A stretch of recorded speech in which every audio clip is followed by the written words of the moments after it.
Catholic Connection is a co-production of Ave Maria Radio and EWTN Radio and carried across the EWTN Global Catholic Radio Network. Welcome to Catholic Connection with Teresa Tomeo, keeping you connected to your faith and your world.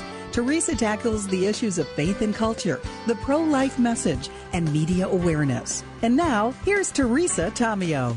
Good morning. This is a Thursday morning and a special Thursday, May 5th. Across the country, it's a National Day of Prayer. The theme this year, Exalt the Lord who has established us, from Colossians 2:6-7.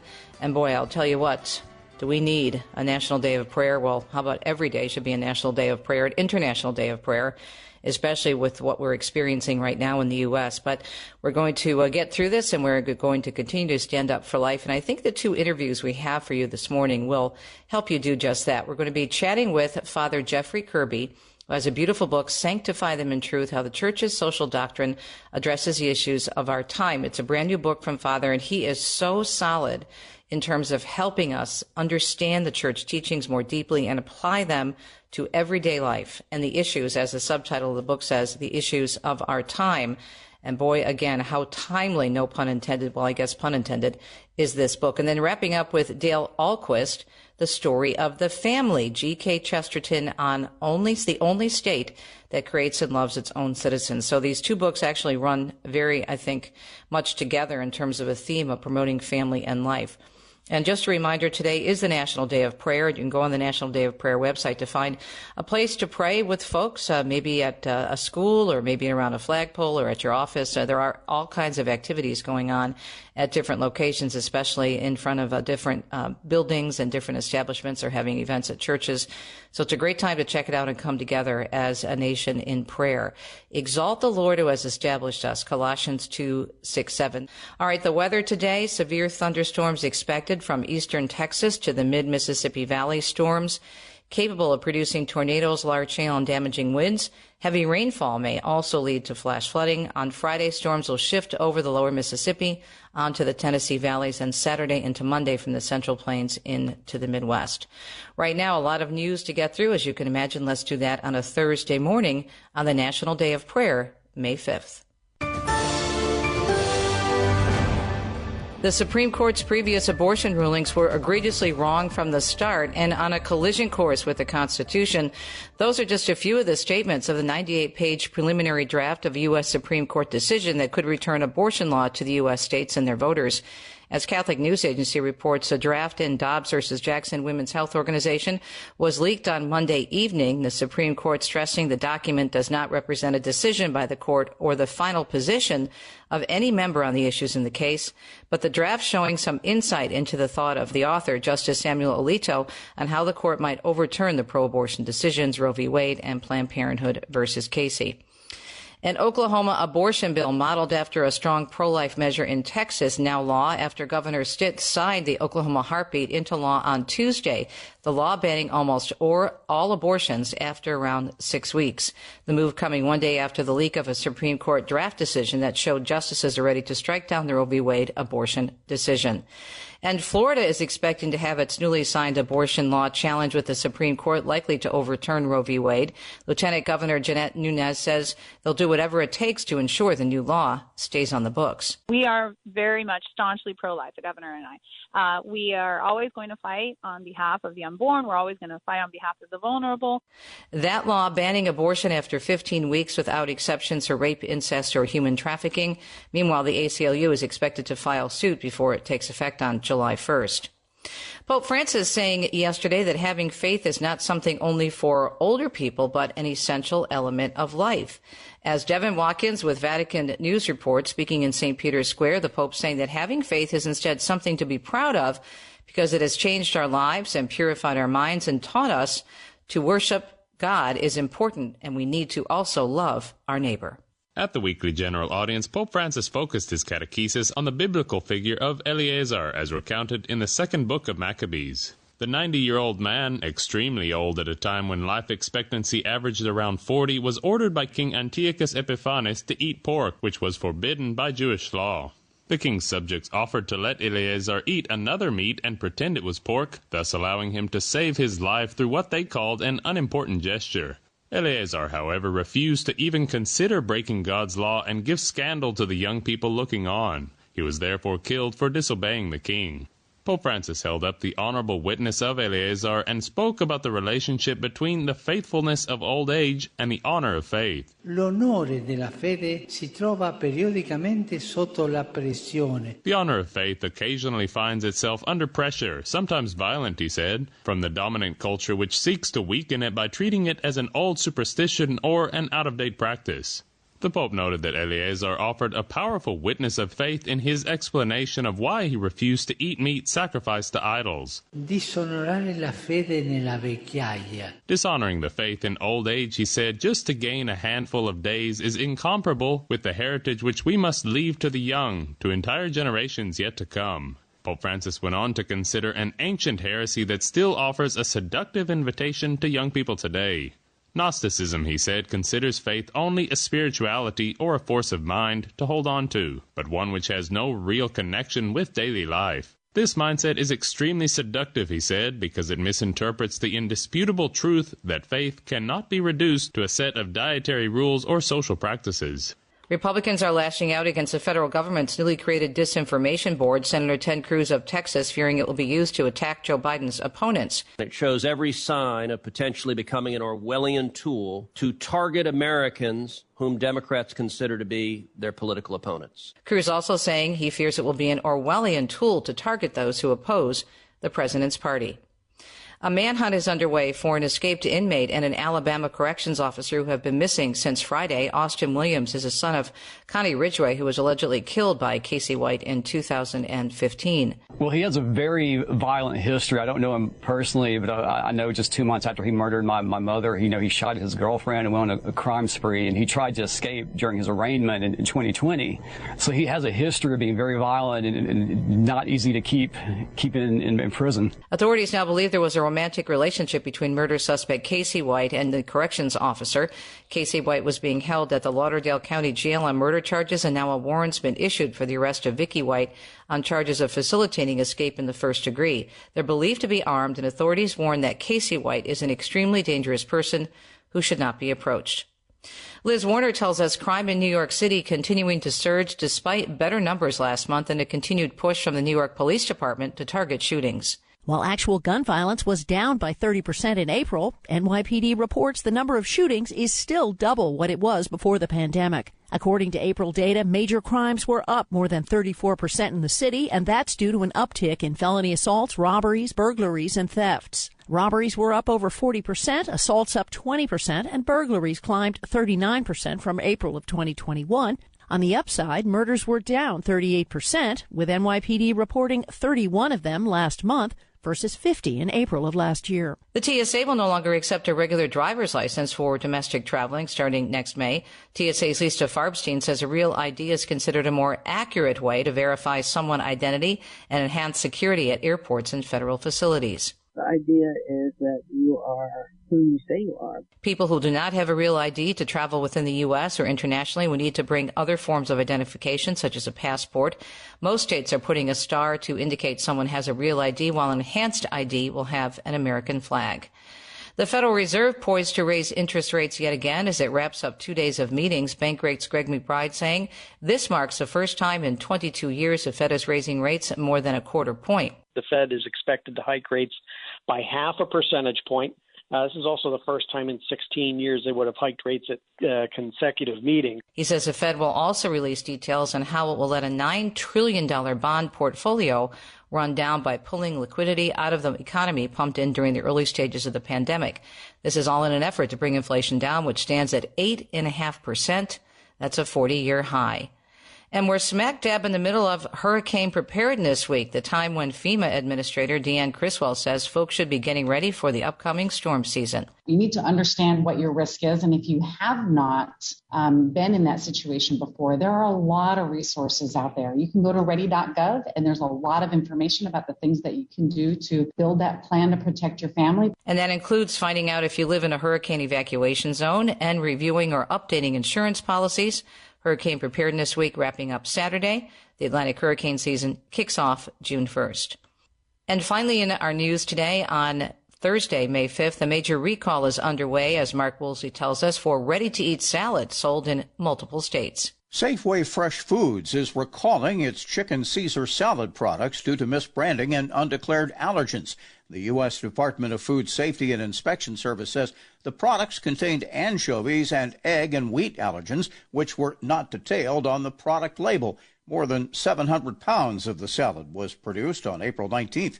Officials say the salads were shipped to distributors in Virginia and Maryland before being sent to retailers in Delaware, New York, New Jersey, and Pennsylvania. I'm Mark Woolsey. More Catholic Connection coming up on this National Day of Prayer. Stay tuned. This program is brought to you in part by Charity Mobile, a proud partner of Ave Maria Radio for over 15 years. Charity Mobile is the pro-life cell phone company and has sent nearly $2 million to thousands of pro-life charities. 4G LTE coverage is available nationwide, and 5% of your monthly plan price goes to your favorite pro-life charity. A video introduction is available at CharityMobile.com. Charity Mobile, everyday living, effortless giving. CharityMobile.com. This program is brought to you by the following nonprofit underwriter. As Catholics, we are called to protect life at every stage, but our culture continues to impose threats against the sanctity of life, making the pro-life cause the preeminent social issue of our time. But there is hope. The Christ Medicus Foundation and CMF Bureau have partnered with one of the country's leading healthcare ministries to provide Catholics with a pathway to pro-life, Christ-centered health care. Support the culture of life and learn more about CMF Bureau at mycatholichealthcare.com. That's mycatholichealthcare.com. People ask how they can care for older family members who can't fully care for themselves. One answer is Visiting Angels, America's choice in senior home care. Visiting Angels assists adults nationwide with 600 locations to continue living at home and not have to move into a nursing home. Their caregivers provide assistance in hygiene, meals, and light housework. Services are provided up to 24 hours per day, and you can select your caregiver before service begins. More information, including franchise opportunities, is on the web at visitingangels.com. Nestled under the warm Florida sun is a university whose name indicates a vocational call. Ave Maria, Latin for Hail Mary, recalls the angel Gabriel's announcement to Mary of her future vocation, becoming the Mother of God. Enriched by God's grace, Mary freely assents to this call. This is the model for all students. Come to Ave Maria University, where you'll be empowered to clearly see your vocational call, whatever that call might be. Ave Maria University, your vocation location. Visit avemaria.edu. With so much going on in the world, it's easy to feel overwhelmed. What do you need to know today? Stay tuned to Cresta in the Afternoon and Catholic Connection with Teresa Tomeo as we bring you the day's top stories and conversations from an authentic Catholic perspective.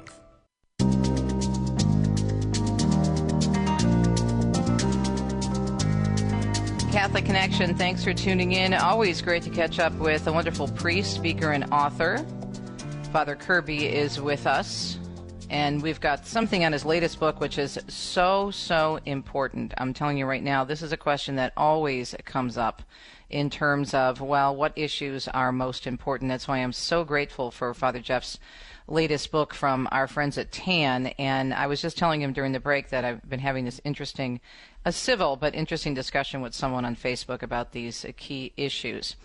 So the book is Sanctify Them in Truth, How the Church's Social Doctrine Address the Issue of Our Time. So important, again, from our friends at TAN Books. So the book answers these questions, which I know we have all been challenged by, especially if we are coming up in an election or whatnot. Why is abortion above all other social issues in importance? Can immigration be both moral and limited? What is the Christian responsibility to the environment? How are we called to approach the LGBTQ plus movement? Is healthcare a human right? When can artificial nutrition and hydration be suspended for a dying relative? Is the critical race theory within the bounds of justice? And why can't women be ordained priests? Boy, Father, you didn't miss a beat there with all the... Okay, let's take every topic that's been in the news in the last couple of years especially, and let's just have at it, which I think is great. So what led you to put this all together in the book? Because this is nothing new for you. You've been teaching and preaching on this since you've been ordained. Yeah, so all jokes aside, Teresa, actually what you just said, I actually did. I Googled, I said top 10 issues that are of importance to Americans, and 10 issues popped up. And some of them might be more broadly culturally applicable. Some of them very much resonated with our Catholic experience and situation. So I Googled those issues because I was writing a program for adult formation in my parish. Mm-hmm. Because I thought, if we're not addressing these issues, if we're not explaining the church's teachings, if we're not giving the faithful bullet points to address these questions with their neighbors, their coworkers, their family members, then we're basically throwing them out with the wolves and saying, hey, I hope you figure this out. So I wanted to explain what are the real issues that the faithful are addressing, give them clear and accurate teachings from the church, and then present it in such a way where they can actually remember it. So you'll notice in the chapters it gives all the explanation. At the end, there's bullet points, key points, and then some spiritual resources as well. So really trying to prepare the faithful, in a sense, spiritually arm them to explain the gospel and to explain the church's teachings on these social issues. So why do you think so many people are confused or unaware or ill-informed? Many people point to the lack of teaching in the church, which we have to admit is problematic, and that's probably an understatement in some ways. But at the same time, I don't think we could put all the blame on the church, because the Catechism is clear in terms of the parents are the primary educators of their children. We are all called to evangelize by virtue of our baptism, and it's never been just up to you as a priest or my husband as a deacon or the bishops or anyone who has a platform within the church to evangelize and to teach. Yes. So as you've indicated, there's some responsibility on the church's part, but honestly, we have to look at the faithful. I think this indicates a real crisis in discipleship. The fact that people do not understand that as a Christian, as a Catholic Christian, that our lives belong to the Lord Jesus, and that we seek to die to ourselves, to understand His teachings, to follow His way. So I think that the whole notion of discipleship or what it means to be a Christian has been severely lost. And what happens is when people don't know that and then they don't know their faith, the vacuum is filled by secularism. So we see that there are so many Catholics who have been catechized by the media, by the culture, by popular entertainment, and that's how they start to think. Well, sure. Hey, love is love, or hey, open borders are okay, and critical race theory, that's the way to go. That's real justice. And they speak and think and then act as unbelievers because they don't even realize that that's the path of the unbeliever. Right. So as you indicated, Teresa, there, the fact that the faithful don't know and oftentimes don't know the church's teachings and follow a secular path and not even realize it, indicates a multiple various aspects of a pretty serious problem. We're talking with Father Jeffrey Kirby, a papal missionary of mercy. He's a pastor of Our Lady of Grace Parish in Indian Land, South Carolina. He also holds a doctorate in moral theology. He's an author and a speaker and a wonderful priest. And we're talking this morning about his latest book from our friends at TAN, Sanctify Them in Truth, How the Church's Social Doctrine Addresses the Issues of Our Time. I really think the Church's social doctrines have gotten the bad rap. I think we use these doctrines to cause division because everything that the Church teaches, nothing is going to cancel out anything else. It all works in conjunction and it builds on each other because, for example, the biggest social injustice, if we're talking about the poor and the vulnerable, are those in the womb. So we should be embracing all the teachings and not be afraid of the doctrines in social justice, correct? Absolutely. In fact, the social doctrine is the application of our doctrinal beliefs to our lives and to society. So to neglect the social doctrine is to neglect the real maternal teaching care of the church in terms of our own discipleship. So the social doctrine is a great gift. It's severely neglected, to my great surprise. But it is absolutely needed in order for us to understand how to live as disciples in our contemporary world. So let's start with this big question, because we are in an election year. Midterms are around the corner, and some states are already having early voting.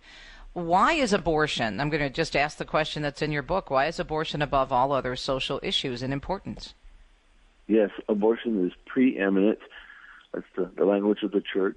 So the church's social doctrine teaches that of all the life issues, all of the moral issues, abortion is preeminent because it begins the very beginning The child in the womb is the most vulnerable. It involves motherhood. It involves the vocation of the medical profession. It involves human dignity. So, and it's at the very beginning, even just chronologically. So if we don't get that right, we have no moral foundation for any other argument on any other life issues. Because if we do not protect life at its beginning and most vulnerable stage, then we have no argument.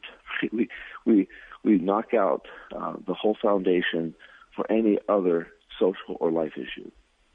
And it's connected to so many other things, as you just said, because if you are not treating the most vulnerable and innocent in the womb with dignity and justice, then the whole thing implodes. I mean, you can't have justice or fair treatment of issues if you're dead, quite frankly.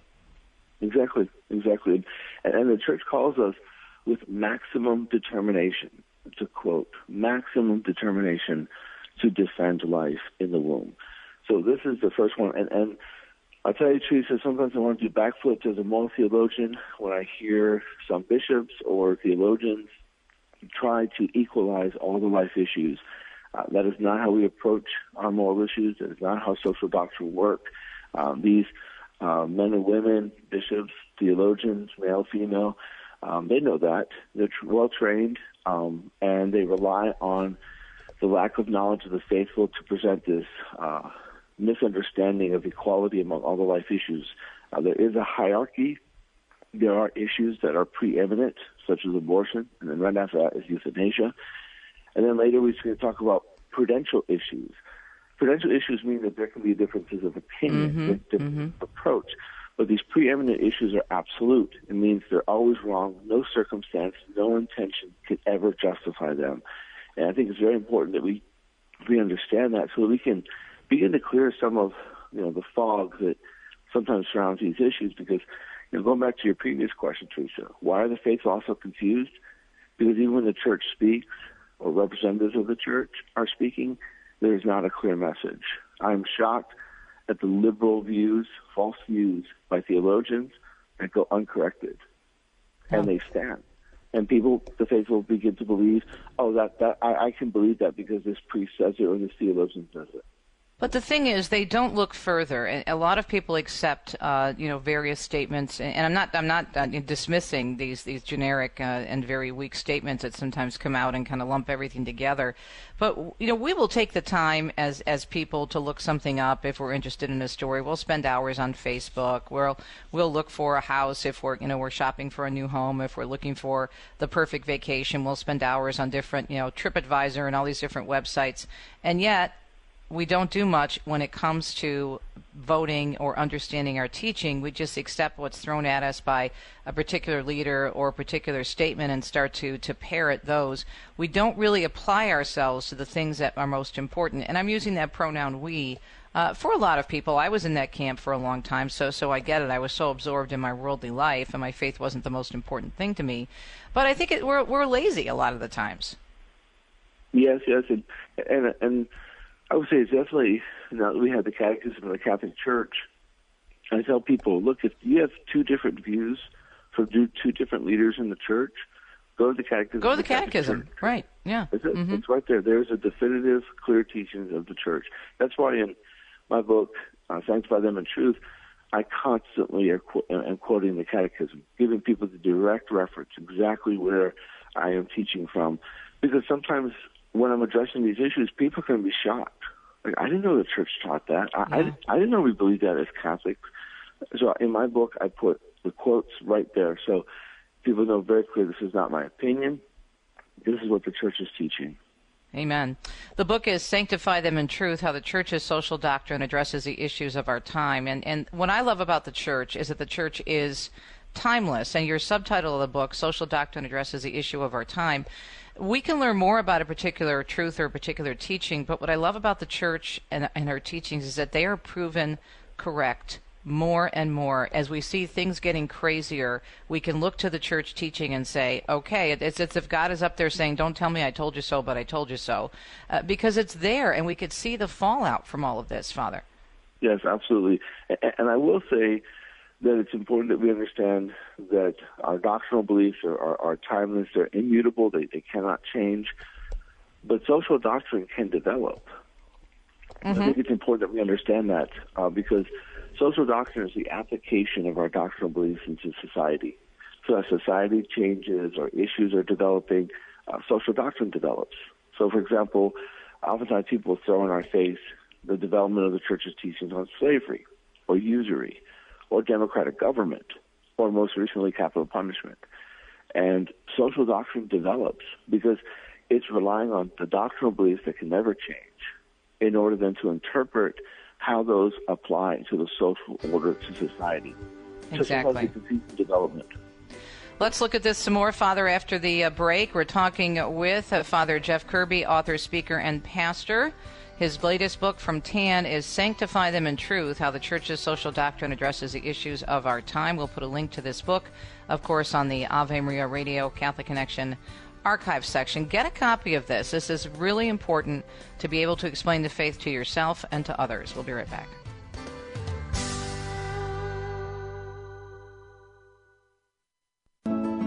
Father Benedict Groeschel. I often go back to my childhood. In church, we love to be reverent to Christ present in the Eucharist, to Christ on the cross. But I was also impressed by the reverence of my friends in the Salvation Army. They had a little band, and I used to walk past the band on Sunday morning on my way to church.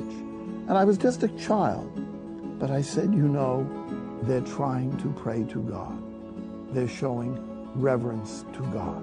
All this was reverence. Now what do I see? I hear one irreverence after another. And week after week, month after month, the media churns out things that make fun of religion in general and make fun of Christianity in particular, and particularly make fun of the Catholic Church. No class. Absolutely no class. EWTN. Live truth. Live Catholic. What comes to your mind when you hear the word passion? Passion often signifies intensity of emotions and feelings, frequently in terms of lust. But the Catholic Catechism tells us passions are neither good nor bad in and of themselves. In other words, passions are morally good if they contribute to a good action, and evil if they bring about the opposite result. The most fundamental passion is love, says the Catechism. It is aroused by attraction to the good, the desire to attain the good, and fulfilled by joy and pleasure once the good is possessed. Evil, on the other hand, arouses hatred, aversion, and fear. Passions are the passageway connecting the senses and the mind. Jesus said the source of all passions was the human heart. This is Peggy Stanton, and this has been the Order of Malta's Minute with the Catechism.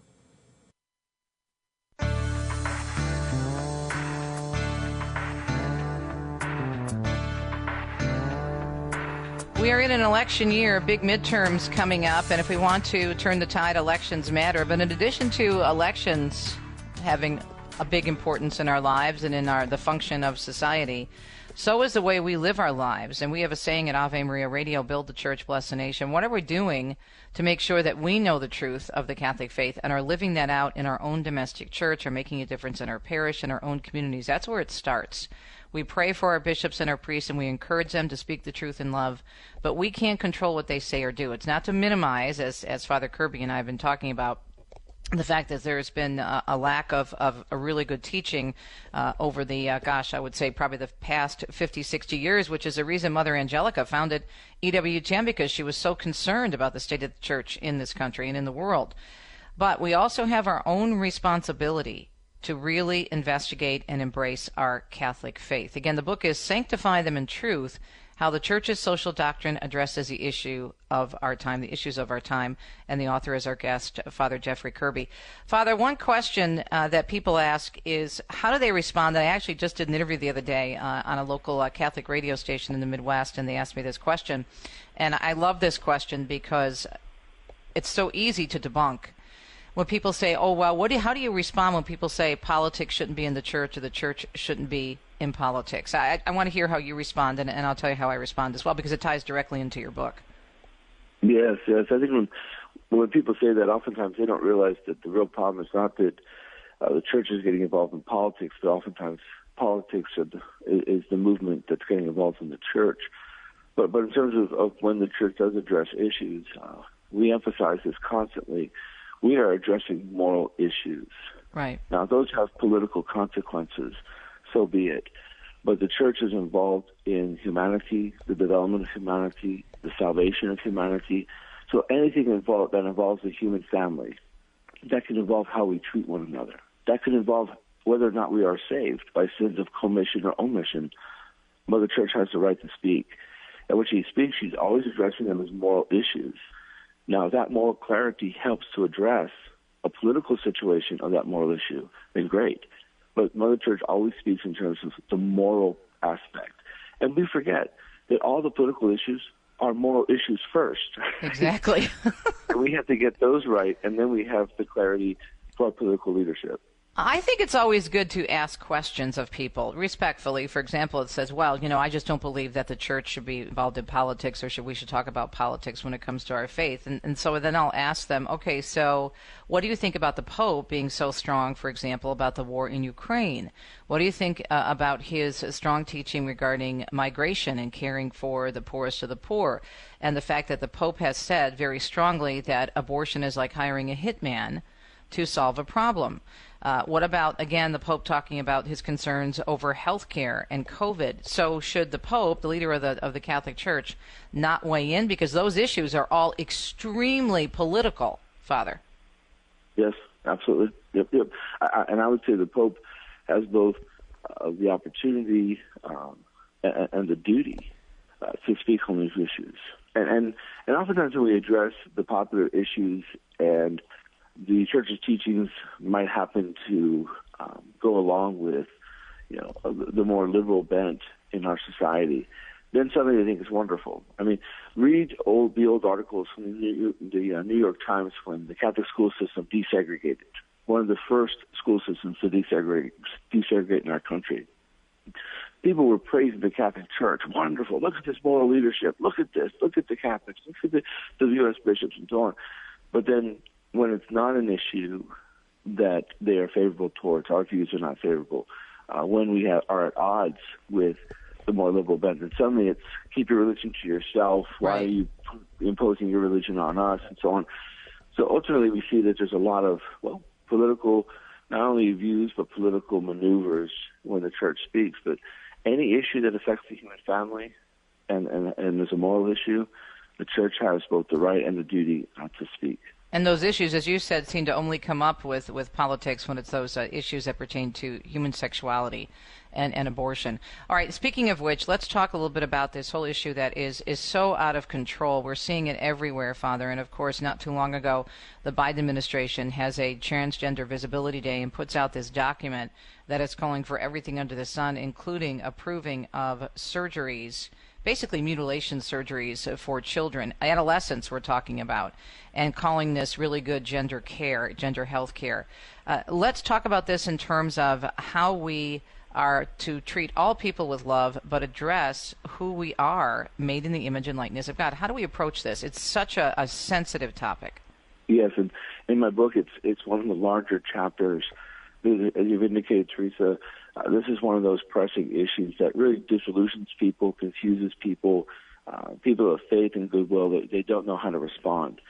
I will also say I think that transgenderism is probably one of the most pressing moral issues of our day because it affects everything, human personhood, sexuality, marriage, family, childhood, parental rights, the list goes on. Everything is encapsulated in this one movement of transgenderism. And so I definitely want to make sure that in the book it's addressed. And I would say in terms of how we can address it, the book provides multiple different perspectives because the beautiful thing about the church's teachings is that they're vast. So we can give 4 different angles to one issue that might help people. But the one that I'd like to zoom in on is the whole principle of complementarity, that we were created man and woman. And to understand that there's a feminine genius, a unique way in which women think, act, feel, approach life, and there's a masculine genius. There's a way in which a man approaches life, thinks, feels, and so on. And I think once we begin to understand what it is to be a woman, what it is to be a man, and then the complementarity, which is this beautiful harmony that can exist between man and woman, suddenly we begin to have this clarity in terms of homosexuality, transgenderism, and all its various the various components of that movement. So this is one area I think we have to approach with clarity. We can forget that the greatest love we can give to someone is to speak the truth. Mm-hmm. I think we, of course, understand as Catholics and Christians that we defend the dignity of all. You know, people say, you hate gay people, you hate transgender people. No, I don't. I'm a Christian. I don't hate anyone. Right. You know? In fact, it's precisely because I love you that I'm willing for you to hate me in order to speak the truth to you, right? So it's because I love you. And if anyone tried to hurt you or harm you, I would be the first one to defend your dignity because I'm a Christian. Right? So I think we start with our foundational beliefs, and then we attempt to give clarity to the degree that people will listen to us. Yeah.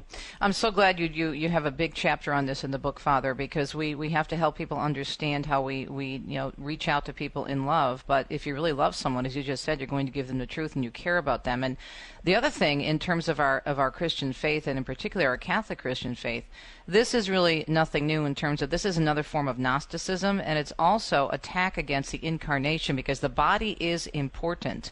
God could have come to us, the Son of Man, Jesus Christ could have come to us in any way because he's the King of Kings, but he chose to come to earth, born of a woman, not just any woman, of course, but the Immaculate Conception.